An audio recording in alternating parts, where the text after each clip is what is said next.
You know Shaletta makes you laugh, but did you know Shaletta Brundage can also make you think and boost your business? Media personality, activist, and comedian Shaletta Brundage founded Shaletta Makes Me Laugh to celebrate and share the best of Black culture.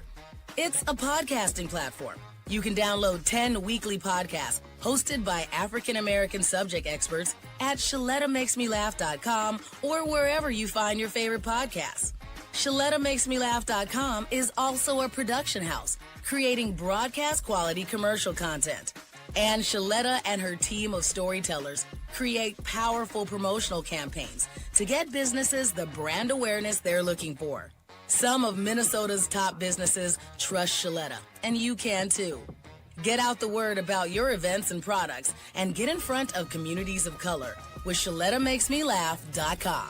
She's got the power to help your business.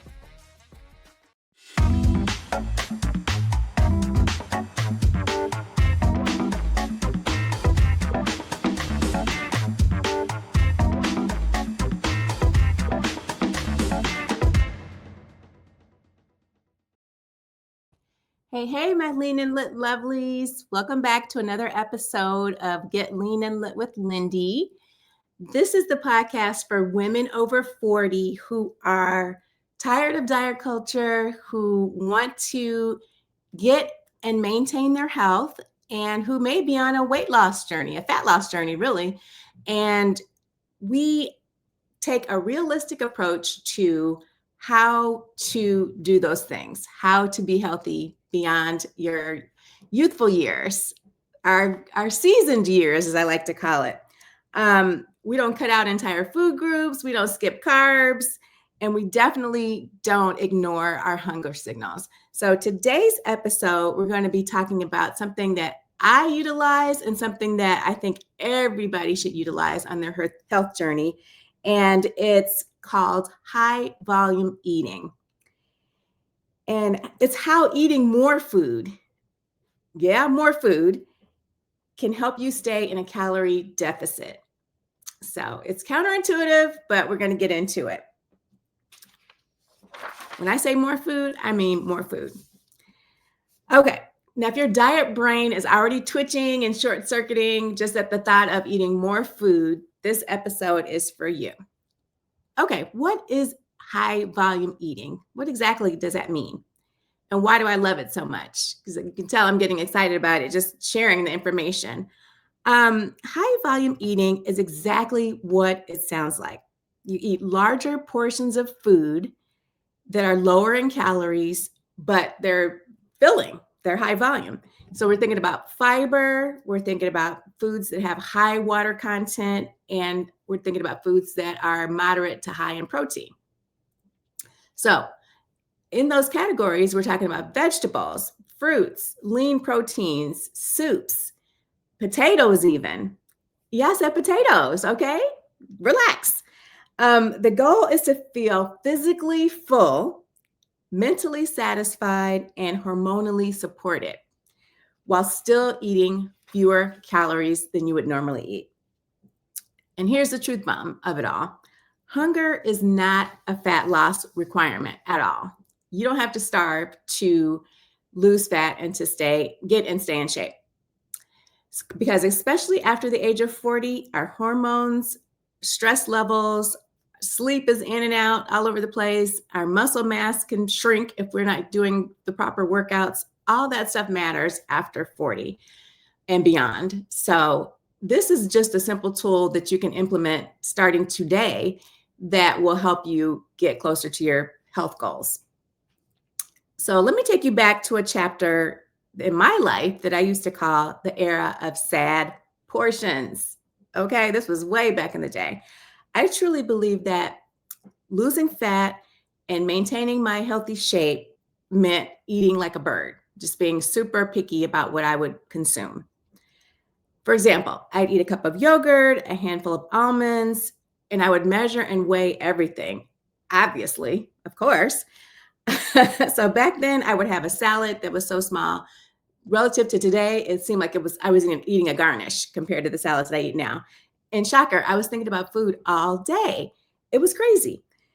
By 3 p.m., I had a bad attitude, cranky, and I was negotiating with myself, like, okay, if I make it to dinner, I can eat whatever I want. Like it was not good, which usually turned into overeating at night and wondering why I had zero willpower.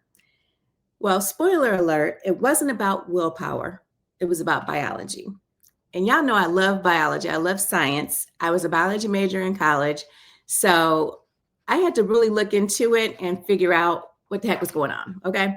So let me explain exactly how high volume eating supports a calorie deficit, which is necessary for fat loss. So let's get practical, as I like to do. I'm a very practical person. A calorie deficit simply means you're eating fewer calories in a day than your body uses. It's a very simple calculation. High volume eating works primarily because of these three reasons. Number one, your stomach actually has stretch receptors in it. When you eat a larger volume of food, those receptors signal to your brain that you're full. They signal fullness, even if your calories are lower. So it goes by the weight that's in your stomach, not by the actual food.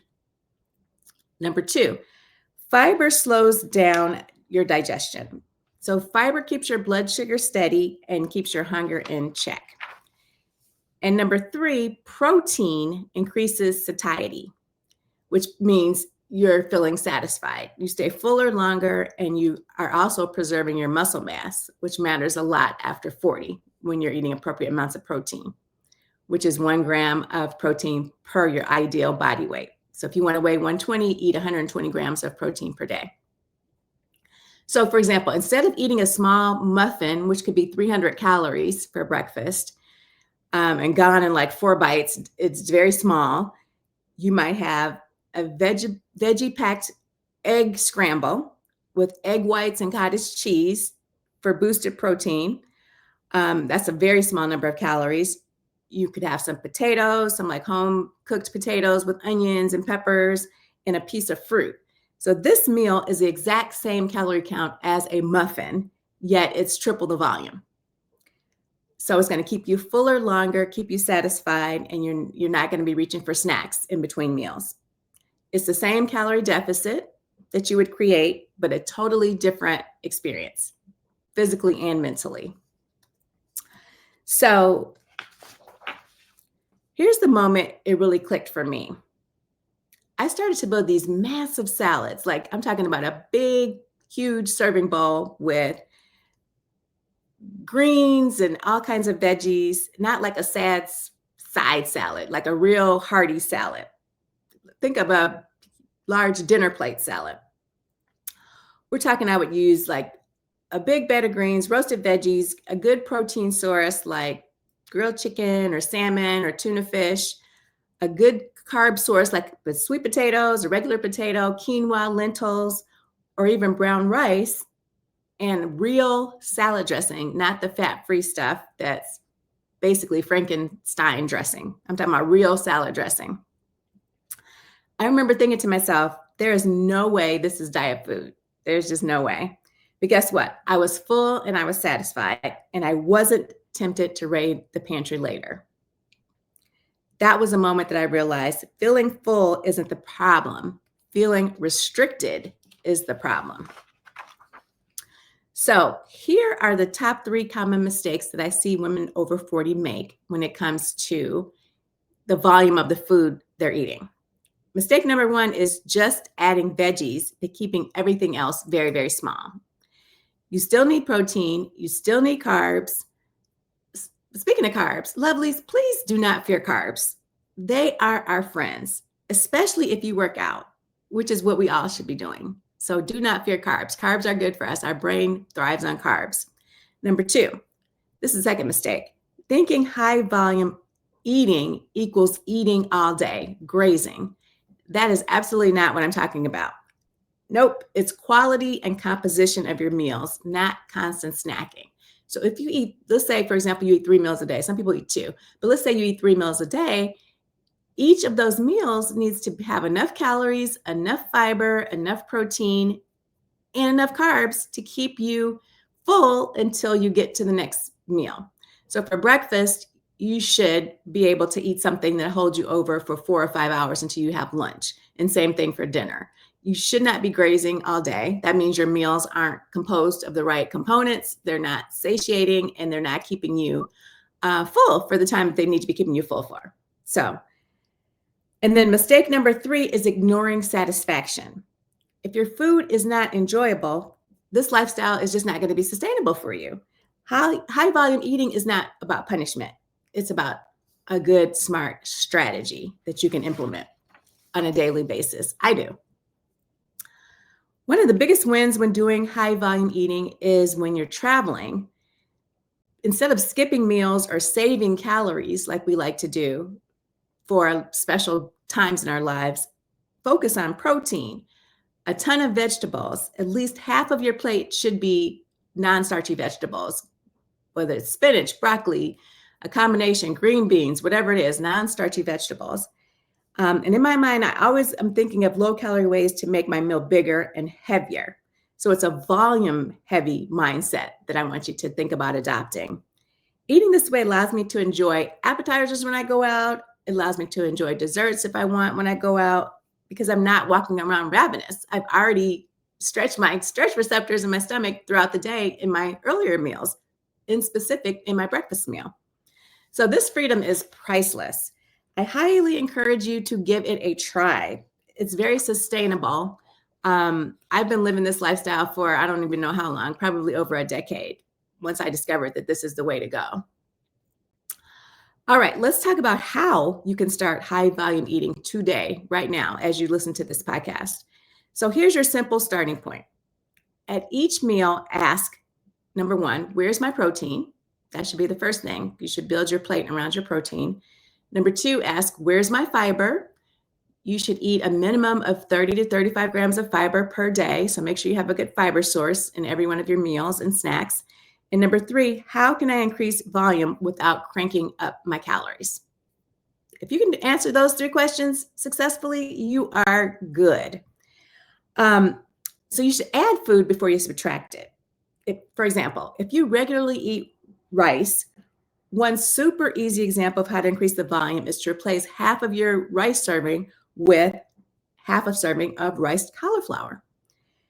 You're not only going to cut the calories in half, but cauliflower is a very neutral tasting food. You wouldn't even notice the difference. You're still getting the same mouthfeel. You're still getting, to eat quote unquote real rice, but you're just expanding the volume and shrinking the calories.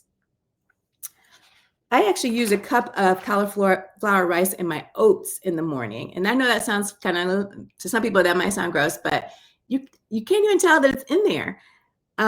It increases the volume substantially, and it gives me a servings of vegetables in the morning. Get creative with it. There's no set rules, but take the things that you like and the foods that you like and figure out ways that you can still eat them, but have them be lower in calories and more filling, heavier, so to speak. So if you're tired of fighting your hunger and you're ready to work with your body instead of against your body, high volume eating might be your missing piece. It's golden to me. It's been, like I said, a partner in my life for over a decade. So give it a try. Remember, you don't need to eat less food. You just need to eat smarter food. And I believe you got this. Okay, lovelies. I hope this episode has helped you. And if so, share it with a friend who's still living in the land of tiny, tiny portions and big frustrations unnecessarily. And until next time, keep it real, keep it consistent, and I'll catch you on the next episode. Bye.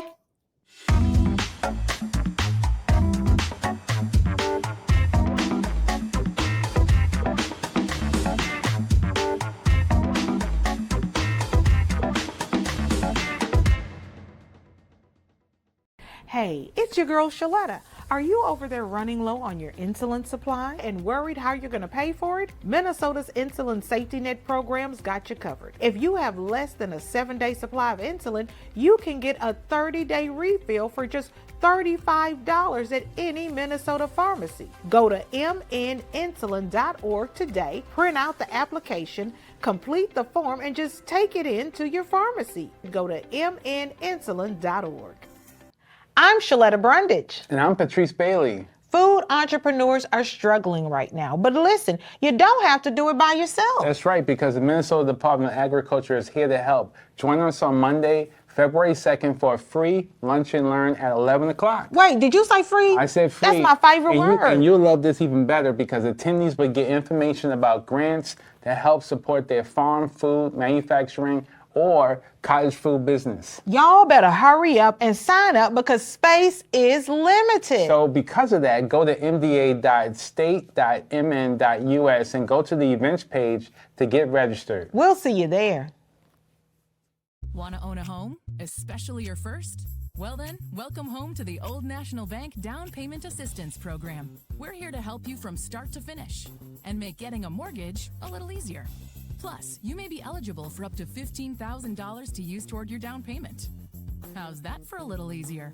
Everyone deserves a place to call home and a bank to help get them there.